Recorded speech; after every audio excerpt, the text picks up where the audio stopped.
makakakilos dahil sa kanyang pambihirang kondisyon sa buto.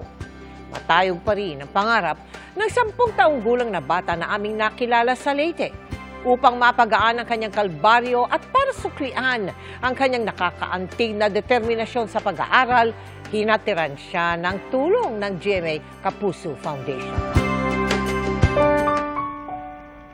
Araw-araw, matyagang binubuhat ni Janet ang kanyang 10 taong gulang na anak na si Dave papuntang paaralan.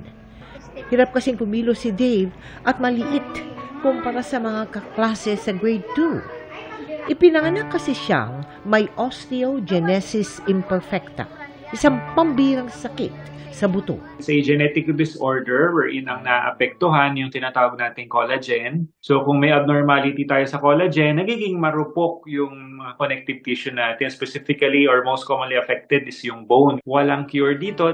Sa kabila ng kanyang kondisyon, pinagpatuloy pa rin niya ang pag-aaral. Ginawan pa nga siya ng kanyang ama ng upuan na sakto sa kanyang sukat. Hindi raw kasi sapat ang 300 pesos na kita nila kada araw sa pagsasaka para maibili si Dave ng wheelchair. Pursigido talaga siya. Kaya kahit mahirap, sinuportahan po namin talaga para hindi niya maisip na maiba siya sa lahat ng mga bata. Bilang pakikiisa ng GMA Kapuso Foundation sa International Day of Persons with Disabilities nitong December 3, nagtungo tayo sa Leyte para bigyan ng bagong pediatric wheelchair si Dave. Maraming salamat po sa GMA Kapuso Foundation. Itong wheelchair na binigay nyo, malaking tulong yan sa anak ko hanggang sa kanyang paglaki.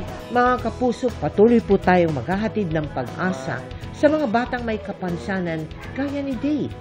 Sa mga nais makiisa sa aming projects, maaari po kayo magdeposito sa aming mga bank account o magpadala sa Cebuana Loelier. Pwede ring online via GCash, Shopee, Lazada at Globe Rewards.